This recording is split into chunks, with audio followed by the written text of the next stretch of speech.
हे बघा आपली होममेड सुरमई थाली रेडी आहे।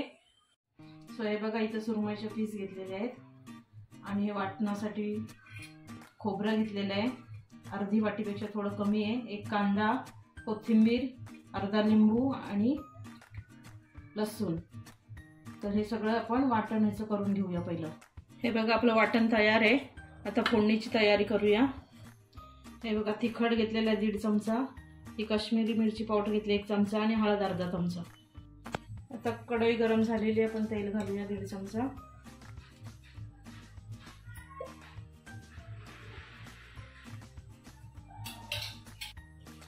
वाटण घालूया याच्यात।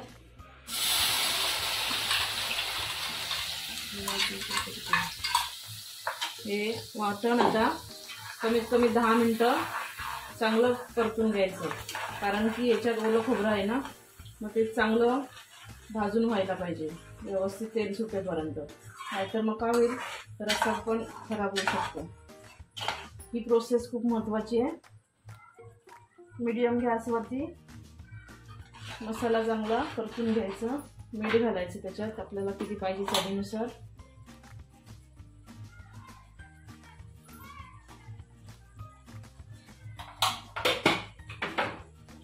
हे बघा वाटण चांगलं परतलेलं आहे, असं परतून घ्यायचं व्यवस्थित 10-15 मिनिटं। तुम्हाला जोपर्यंत वाटत नाही भाजून झालेलं तोपर्यंत परतायचं। आता याच्यात सुके मसाले घालूया। तिखट आहे 1.5 चमचा तिखट घातला, 1 चमचा काश्मीरी मिरची पावडर आणि अर्धा चमचा हळद। याच्यात अजून काहीच नाही दुसरं घालायचं, एवढंच घालायचं। आता हे पण 1-2 मिनिटं चांगलं परतून घ्यायचं आणि हे मसाले 2 मिनिटं परतले की मग आपण हे बघा मसाला चांगला परतलेला आहे। ही प्रोसेस खूप गरजेची आहे। तुम्ही 10-15 मिनिटं गेले तरी चालतील, पण व्यवस्थित फ्राय करून घ्या, कारण का आपण सगळं कच्चं वाटण करतो ना, मग ते भाजणं खूप गरजेचं आहे, नाही तर मग सगळा रस्सा खराब होऊन जाणार। आता आपण याच्यात पीस घालूया। तुमचे जास्त असतील पीस तर तुम्ही वाटणाचं प्रमाण वाढवू शकता, थोडं खोबरं जास्त वाढवायचं, एक कांदा वाढवायचा, ह्याला काय परफेक्ट मेजरमेंट असं नसतं। आता हे पण 1-2 मिनिटं चांगले परतून घेऊया।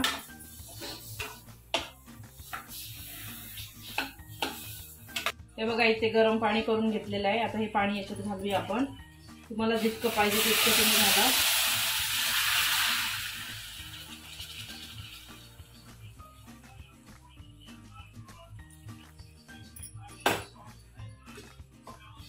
हे बघा असं करायचं। आता याच्यावर झाकण ठेवून फक्त 15 मिनिटं शिजवायचे, जास्त शिजवायचं नाही, मीडियम गॅसवर 15 मिनिटं शिजवायचं। आता आपण सुरमई फ्राय कशी करायची ते बघूया। त्याच्यावरती अर्धा लिंबू पिळायचा पहिला। आता आपण मिरची पावडर घालूया तिखटवाली 1 चमचा, काश्मीरी मिरची अर्धा चमचा आणि हळद अर्धा चमचा। आता हे मीठ घालूया 1 चमचा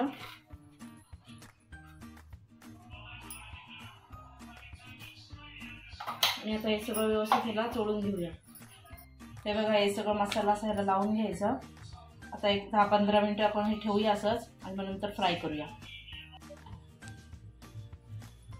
चला आपला रस्सा बनवून तयार झालेला आहे। गॅस बंद करूया आणि थोडीशी कोथिंबीर घालूया वरून।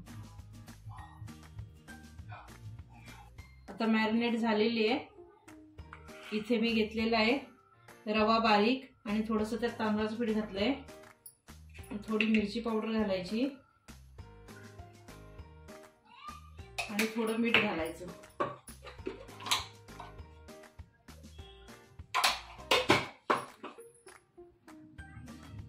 हे पॅन गरम करून घेतलेलं आहे, त्याच्यात 1 चमचा तेल घालायचं।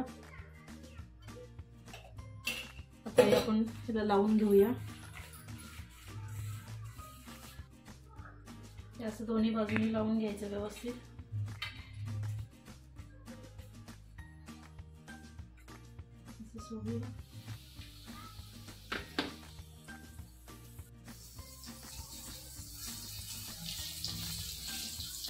हे बघा एक साइड पूर्ण 5-7 मिनिटं फ्राय करून घ्यायची आणि मग पलटी मारायची। पलटी मारायची घाई करायची नाही, नाहीतर मग काय होणार सगळे पीस तुकडे तुकडे होणार।